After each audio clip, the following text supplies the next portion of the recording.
Então disse-lhe Jesus: vai, porque está escrito: ao Senhor teu Deus adorarás e só a Ele o servirás.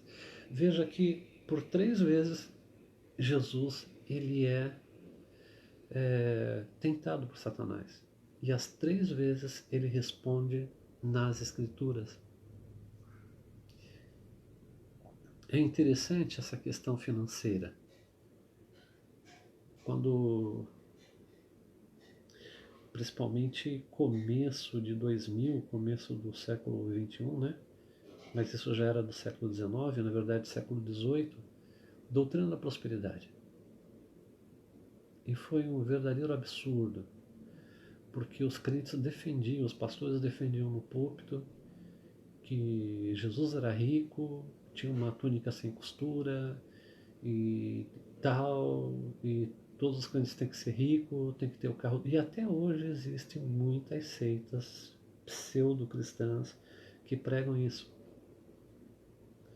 Você dá e Deus vai te dar 100 vezes mais. Interesse, troca. Então veja que coisa interessante, meus irmãos. Que coisa terrível é essa que Satanás usa contra Jesus. Imagine, na mente de muitas pessoas, poxa vida, eu vou ter muito dinheiro, eu vou ter muito recurso para pregar o evangelho, para sair alcançando o mundo. Satanás já me dá todo esse recurso, eu vou, sabe, fazer uma grande obra, vou fazer obras de caridade, vou ir aos ribeirinhos, aos indígenas, aos países não alcançados, com recurso financeiro. O que eu tenho que fazer? Eu só tenho que me prostrar e adorar. Ah, não vai demorar muito, vai ser rápido. Percebe o engano de Satanás? Se não vir da mão de Deus, não receba nada que é do diabo. Se Deus não te abençoar, recuse tudo que o diabo quer te dar. Infelizmente, muitos pastores se prostraram e adoraram ao diabo. As suas igrejas está a presença dos símbolos maçônicos no chão, nas colunas, o jeitinho que eles fazem para pôr a mão na mesa e tantos sinais e símbolos caíram nessa tentação. Quando nós estamos falando de cristianismo verdadeiro, nós estamos falando de Jesus, que viveu 33 anos e nunca pecou. Ele é o fundador do cristianismo. Hebreus fala que ele foi tentado em todas as coisas. Pastor, todas as coisas, é o texto que diz. Todas as coisas. Financeiramente, no ego. Se tu é filho de Deus, transforma essas pedras em pães. Irmãos, pensa bem. Se fosse muitos de nós, bobinho da gente que é, a gente ia colocar umas pedrinhas pequenininhas, ia colocar a mão, falar assim: Deus Pai, transforma, faz uma bisnaguinha Seven Boys aqui, faz uma broinha para que o cão veja que eu sou teu filho. Ego é uma coisa terrível. Precisamos ser tratados no ego, no orgulho. Muito bem. Jesus ele foi tentado em todas as coisas.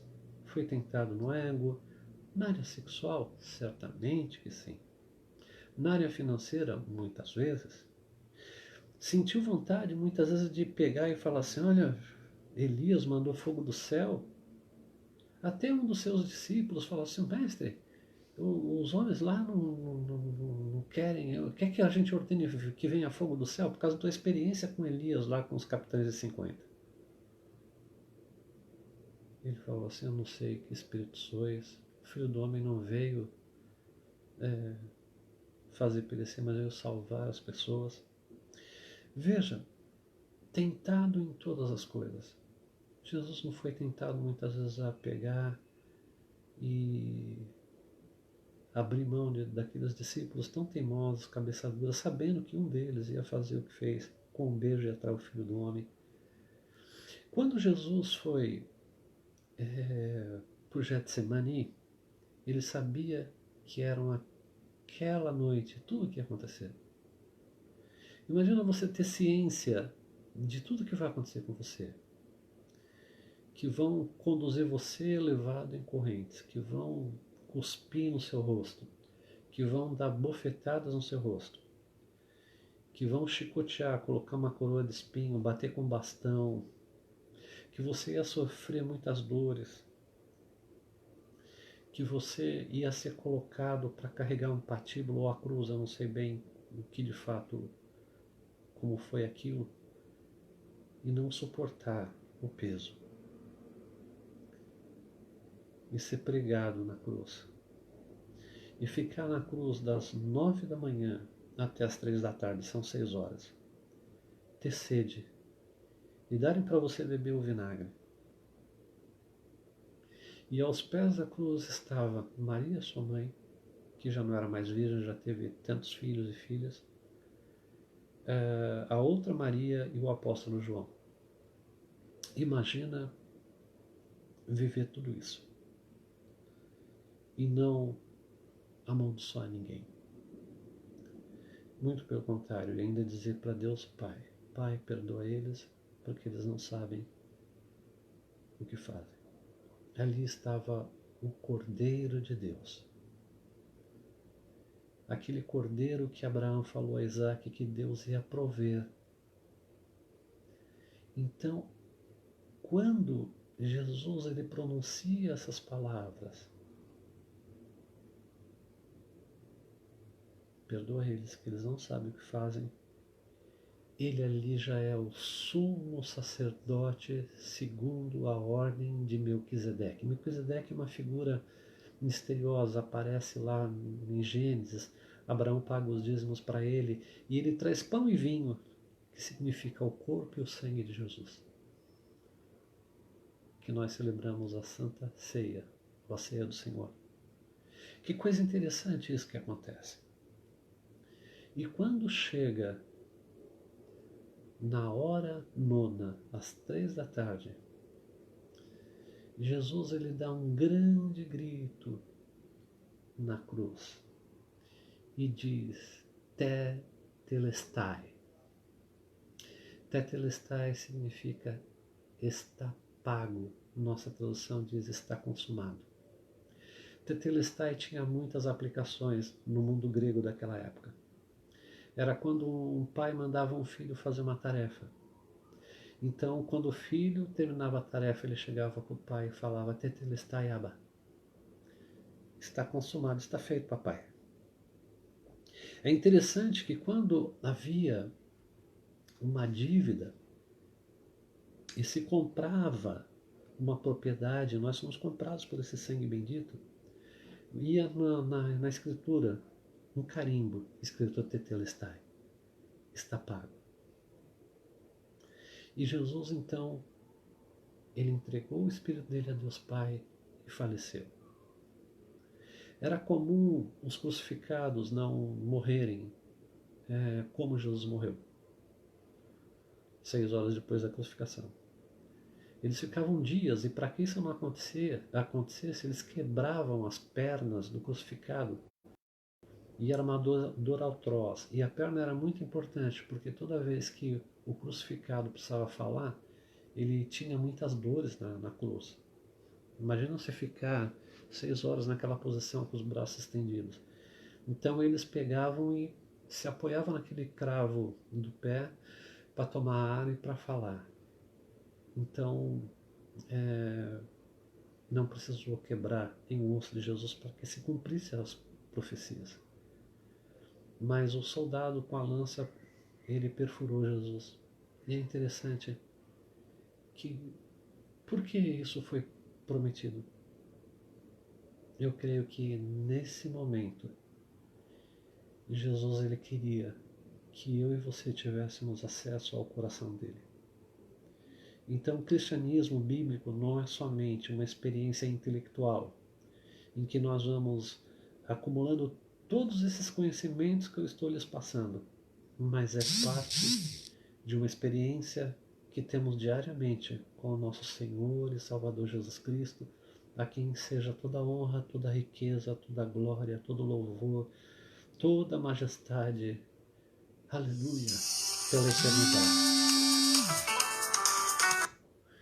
Então, meus irmãos queridos, passou-se aquela sexta-feira que nós chamamos de Santa, passou também o sábado, e lá estavam no sábado, no domingo de madrugada, nas vigílias do domingo. A primeira vigília começa no domingo, começa às 6 da tarde do sábado, vai até às 9 da noite. 9 à meia-noite, segunda vigília. Terceira vigília começa de meia-noite às 3 e a última vigília das 3 às 4. Muito provavelmente ele ressuscitou na quarta vigília, ainda de madrugada. Estavam soldados, um destacamento, talvez uns 20 e poucos soldados lá. Imagine esse cenário na sua mente. Estava o túmulo lacrado, o lacre ele era feito com cera quente e eles tinham um sinete que era sinal de autoridade e pum! E ninguém podia quebrar aquilo sob pena de morte. Então o túmulo estava lacrado, era o túmulo que ninguém tinha sido posto ainda, de José de Arimateia.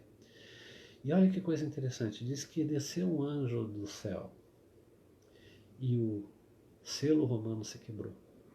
E os soldados viram tudo aquilo e ficaram apavorados e caídos como mortos, e foram depois viram quando a pedra foi removida e o Senhor ressuscitou.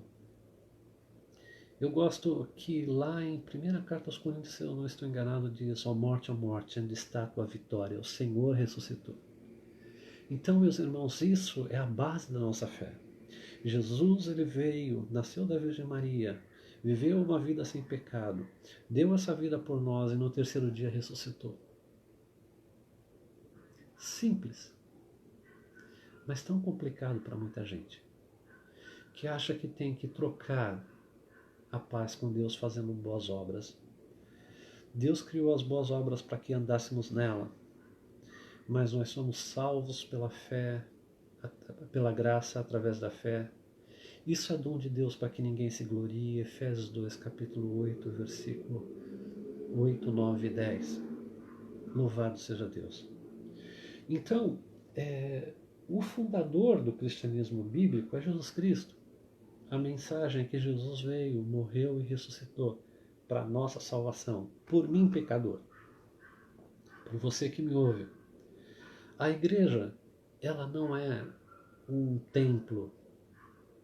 A igreja são aqueles que são salvos, aqueles que seguem o Cordeiro por onde quer que ele vá. Mesmo em dias difíceis ou fáceis, estão sempre com Jesus. Suportam as aflições desse tempo. Cumpre-se em nós as aflições de Cristo nesse tempo que estamos vivendo. Deus, ele é tão grande que ele é o Pai de Jesus Cristo. Ele é Jesus Cristo, o Filho de Deus Pai. E ele é o Espírito Santo. Não são 3 deuses, mas são Deus e um só. Chamamos de Trindade. Jesus, ele veio em carne e ele é a segunda pessoa da Trindade. A primeira é Deus Pai, Jesus Cristo é a segunda, o Espírito Santo é a terceira. O Consolador, que Jesus no capítulo 17 de João chama de Paracletos, que é o advogado de defesa. Louvado seja o nome do Senhor. Muito bem, meus irmãos.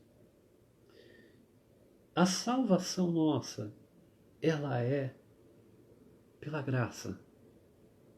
Graça é um favor que não merecemos, dom de Deus. E é através da fé, de acreditar nessas coisas, de novo. Jesus, ele nasceu da Virgem Maria, viveu 33 anos sem nenhum pecado. Como diz o cantor e compositor, ele viveu a nossa vida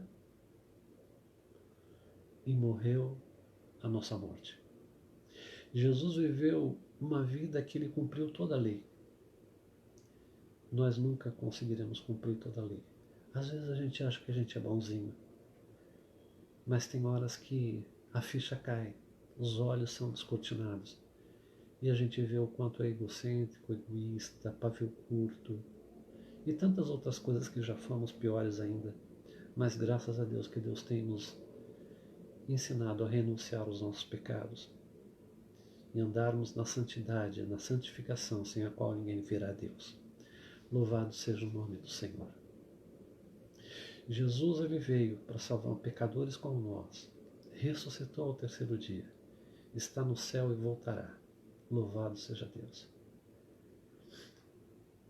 Salvação é pela graça, é crer. Tem um homem que ele fala uma coisa interessante para Jesus. Ajuda na minha incredulidade. Irmãos, muitas vezes é preferível chegar diante de Jesus e falar: Senhor, essa questão aqui eu não estou conseguindo crer. Ter tanta intimidade com o Senhor como parte desse relacionamento que estamos tendo, que nós podemos abrir o coração para Ele, como aquele homem que tinha um filho endemoniado e os discípulos de Jesus não puderam expulsar aquele demônio daquele jovem. E Jesus, descendo para o monte, repreendeu lá as pessoas. E esse homem falou assim: se tu podes fazer alguma coisa. Daí Jesus ainda questiona: se eu posso, ajuda na minha incredulidade. Aquele homem falou: creia, porque o justo ele viverá pela fé, viverá eternamente pela fé. Abraão creu e foi colocado sobre ele a justiça. Ele foi considerado justo. Se você crer, você é considerado por Deus justo, salvo, liberto da condenação que há de vir sobre esse mundo. Ressurreição de Jesus é o ponto principal. E as seitas atacam dois pontos principais: que Jesus vem em carne e que ele ressuscitou. E nós vamos, a partir das próximas aulas, estudar cada uma dessas seitas e vamos ver os desvios. Muito bem. Escritura, a Bíblia. A Bíblia para nós é suficiente. A Bíblia é a nossa regra de fé. Temos que estudar a Bíblia? Temos. Jesus falou: examinai as Escrituras. Examinar significa estudar, porque elas testificam de mim. Meu irmão e minha irmã que me ouve, o que te impede de ler a Bíblia toda, todo ano? O que te impede de ler o Novo Testamento várias vezes no ano? Tempo temos.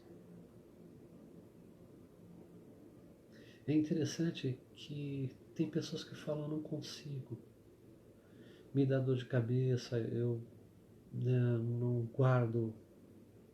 Mas a Bíblia fala que o reino de Deus é conquistado por esforço. As Escrituras nos falam a respeito de Jacó. Jacó, ele ia ter um encontro de vida ou morte com o seu irmão Esaú, depois de ter vivido vários anos servindo a Labão, o seu sogro, enganando e sendo enganado. Mas diz que naquela noite ele dividiu sua família e ele estava no val de Jaboque. Val é quando o ribeiro d'água está bem fraquinha, quase correndo bem pouco, talvez molhe os pés no val. E diz que se apresentou um varão. E aquele varão, Jacó, ele identificou nele um abençoador. Asher, o abençoador. O abençoador abençoado que abençoa aqueles que precisam ser abençoados, Jesus Cristo, o Senhor. Na teologia chamamos disso de teofania, que é a manifestação visível de Deus. E Jacó teve ali uma teofania. E ele não queria deixar aquele varão ir embora. E aquele varão faz uma pergunta crucial para Jacó: qual é o seu nome? O nome de Jacó já foi dado como uma coisa pejorativa que significa suplantador, camadas de armadilha, ou aquele que pega no pé, pelo pé, porque o irmão primogênito, Esaú, ele saiu com a mão no calcanhar depois. Mas eu gosto quando João, ele fala aos filhinhos: ah, tão bonito, né, filhinhos? Se confessarmos os nossos pecados, Ele é fiel e justo para nos perdoar os pecados e nos purificar de toda injustiça. Naquele momento, Jacó estava fazendo exatamente isso. Olha, abençoador, acha, eu sou suplantador. Nessa noite, quem é você? O varão abençoador está conosco. Acha o abençoador que nos abençoa com bênçãos e nós somos aqueles que precisam ser abençoados. Se confessarmos os nossos pecados, Ele é fiel e justo para nos perdoar os pecados e nos purificar de toda a injustiça. É interessante quando muitas vezes a gente vai confessar algum erro para um ser humano qualquer. E a tendência é muitas vezes a pessoa ainda passar um sermão na gente, né? É por isso que tem muita gente que não confessa seus pecados para Deus, mas deveria confessá-los todos os dias. Mas aquele abençoador, Doval de Jaboque, ele fala assim: não se chamarás mais Jacó, suplantador, camada de armadilha, aquele que pega no calcanhar. Teu nome será Israel. Vai ter Deus no nome. El, no hebraico é Deus. Israel significa aquele, aleluia, glória a Deus, que luta contra os homens e contra Deus e permanece. Ah, pastor, mas eu sei o que é lutar contra os homens. Mas lutar contra Deus, o que significa isso? É quando Deus olha para você na sua perseverante oração, nas lágrimas que correm do seu rosto,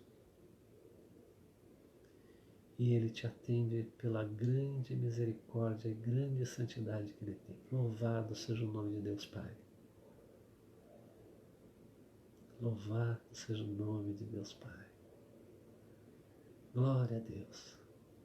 Se você pode, dê muitas glórias a Deus, porque Deus se deixa ser vencido por nós, aquele que luta contra os homens e contra Deus e prevalece. Louvado seja Deus. Teofania de Jacó nos ensina tanto. De Jacó, como diz o termo bíblico, da coxa de Jacó vem o Messias. Ou seja, na genealogia de Jesus está lá Jacó. Bendito seja Deus. Meus irmãos e minhas irmãs, esse tema é um tema muito sério. E eu quis dedicar essa aula para a gente relembrar, ou talvez para a gente conhecer, se a gente nunca conheceu antes, todos esses detalhes da vida de Jesus. Porque Jesus não é uma religião, tampouco uma seita, mas Jesus é o Senhor e nele nós alicerçamos a nossa vida. Jesus, ele contou que tem pessoas que edificam a casa sobre a rocha é Jesus.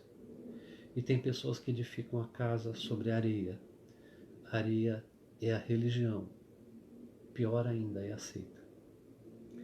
Tem pessoas que assentam a sua casa na areia, dependem de homens, em quem não há salvação. Esperam em homens. Tudo que os homens falam para fazer, eles fazem. Entretanto, quando esses homens caem, essas pessoas caem com eles também. Mas há pessoas que têm edificado a sua casa espiritual em Jesus Cristo, que é a rocha eterna, a rocha da nossa salvação. E diz que vem o temporal, vem as chuvas, vem os ventos, que são as provas, que são as lutas, e batem forte contra a casa. São problemas que um filho te causa. São perdas financeiras. São perdas de padrão de vida. Jogam o teu nome na lama. As pessoas viram as costas para você. As intempéries batem forte contra aquela casa. Mas aquela casa não cai, porque ela está firmada em Jesus Cristo, o rochedo da nossa salvação. E é este o cristianismo bíblico. Ele tem, claro, todo o conhecimento que Deus pode nos dar e nós possamos digerir para passar para outros. Da graça recebeste e da graça dai. Louvado seja o nome do Senhor. Mas também, cristianismo bíblico é uma experiência diária com o Senhor, com o seu amor, com a sua graça, o seu poder. E isso ninguém pode dar para ninguém. É uma experiência genuína e pessoal. Eu tenho 2 minutos para terminar essa aula e eu queria orar. Bendito seja o nome do Senhor. Senhor, meu Deus e meu Pai, rochedo da minha salvação, meu justificador, meu Senhor, o Deus que me guarda de tropeçar para me apresentar puro diante da sua glória. Louvado seja o nome do Senhor. Obrigado, Senhor Deus, por essas pessoas que me acompanharam nesse estudo. Cada um de nós, Senhor Deus, faz-nos estar firmes na rocha da nossa salvação e que nós possamos construir a nossa casa, edificar ela nessa rocha sempre eterna, que não falha, que não nos deixa, que nos guarda, que nos santifica. Eu peço perdão pelos meus pecados e pelos pecados da minha família. E peço que o Senhor todos os dias esteja comigo e com os meus irmãos que me ouvem até a consumação dos séculos. Amém. Abençoa, portanto, Senhor Deus, os que ainda vão ver essa aula e que as pessoas possam rever, se for o caso, e que Tu fale grandemente com muitos e muitos. E que, Senhor Deus, a nossa fé esteja fundamentada não em homens, não em livrinhos, mas na Tua santa palavra e na fé do nosso Senhor e Salvador Jesus Cristo. Amém. Bendito seja Deus, estamos Estou agradecido por todos que estão aqui. Eu vejo que o irmão Roger está aí, eu não sei quantos mais estou sem visibilidade. Se a aula foi uma bênção para você, deixe o seu comentário. Incentive outros também a assistir. Nós vamos publicar depois no YouTube. Muito obrigado, fique com Deus. Deus abençoe a todos. Às 9 horas vem a pastora Carla dela. Muito obrigado, meus irmãos. Deus abençoe a todos. Que a graça do Senhor Jesus Cristo, o amor de Deus e a consolação do Espírito Santo esteja sempre convosco. Amém.